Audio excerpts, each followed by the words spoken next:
The Cuda. And now I really should have been a little farther ahead than I am right now, but I'll explain that in a minute. Last I left off, I did get the basically a little bit of a roll bar in the back, and I shot everything with primer. I'm going to do one more coat, and then for the base color, I'm going to put down a flat black, and then it should make the orange of the car pop up real good. And plus, basically I've already painted the primer door on the Cuda itself. Now there's some dings and everything that looks like it needs to be added. I looked at it, and what I'm going to do is I'm not going to actually like score into the plastic of the kit. If you look at the movie and the steels, and I'll show some later, I'll print some out, but it's actually got scratches on here, like basically you dry brush some silver on there, and I think that's the way I'm going to do it. I think if I actually put the dents in the car, I think it'll cheapen it up myself. I think the scratches will be sufficient enough for the weathered paint job on the Cuda. But anyway, I gotta go pick up some orange for it, and basically hopefully I want to get the cockpit, the inside here, painted basically a dark gray, and then do some washes, and that should be all the detail painting on that, and then be able to work and paint the body.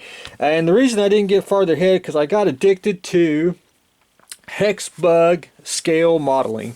These are electronic, this is a walking spider, and the guys that do the MAK SF3D in Japan, they took these and made some MAK vehicles basically out of it, and that just blew me away, and I got addicted to it. And this is the Spider XL. It's one of the bigger ones. This has got a Tamiya Gepard turret on it that I started, but it's actually just pretty darn slick. And then I want to kit bash some more parts on here, but I think it's just pretty just darn cool. That's all there is to it. I mean, just this is an addictive hobby right here, and there's different other bugs you can do, like scarab and some other stuff. So I may I'll probably get some more and do another one. But first one is a learning curve. I want to add some more detail on the legs and everything, but these are just absolutely addicting. Shouldn't have seen a picture of it, but and then I saw everyone else started building it, and then I had to have one, and now it's just it's a distraction, which I should be painting some other people's models, but had to have a little bit of fun there. But anyway, that's a Hexbug, and we'll do more on that as time permits. The P40. The P40 is done. Now the landing gears and the propeller are not glued on, and the makeshift canopy that goes with the end, I actually just painted and put on there. I did this for a picture taking. It's on the social medias.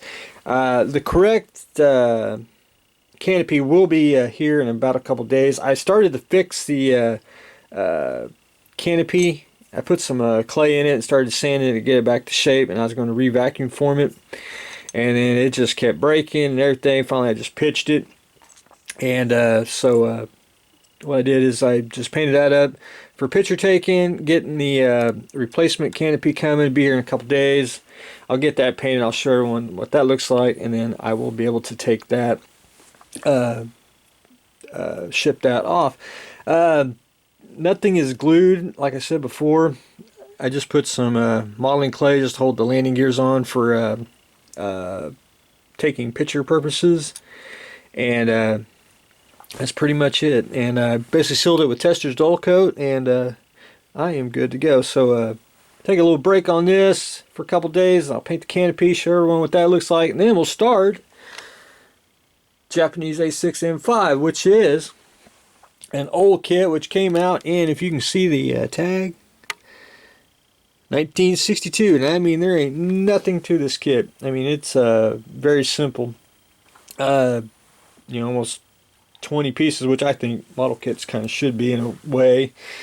It's just simplicity I did add, I did start gluing the landing doors on, and I did get the fuselage, which fell. And one thing about this kit, it really doesn't have a cockpit.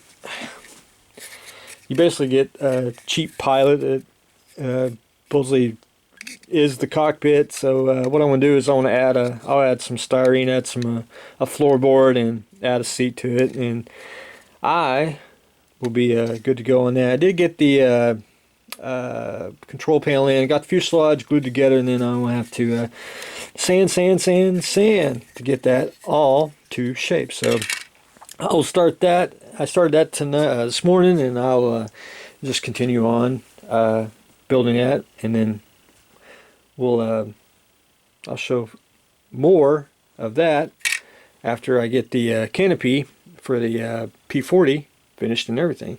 But the X-Wing Model Master Light Gray is what I used for the base coat. After I pre-shaded it, I shot it all with Model Master Light Gray, and add a little bit of white to it, and it's a little, I can show you, it's a little dark and like normal light, but when you put lights on it, it's lightened up, which in the show it shows it real light, but I kind of like it the more of a darker color and how light hits it. Plus I haven't got the blues on and everything. I did manage to get the wings on here, the laser cannons, but I had to go back in with some liquid glue and get it more clamped on and get the seam gone. And I just been melting it away slowly but surely on all four cannons, and I really should have, when I put it together, I should have snapped off the locator pins and then glued it. It's what I should have done, but I didn't know it after the fact. So that's pretty much where I stand now. I'm just going to do a little more panel shading. I'm going to add a little more white to it just to get it more lightened up. Add the blue, and then go back and probably lighten up a little more areas to get it more worn, and then start weathering the X-Wing to make it look cool. So that's where I stand on that. It really, hopefully I get a little bit more done today if I didn't have to do with the, didn't get addicted to the Hexbug there. But anyway, that's what I got going on today. We got the X-Wing, finished the P40 technically, which I'll show everyone what the new canopy looks like. We're starting the A6M5, my new addiction to the Hexbug modeling world, and be ready to paint the Cuda. So that's what I got going on today, so stay tuned for the next exciting episode.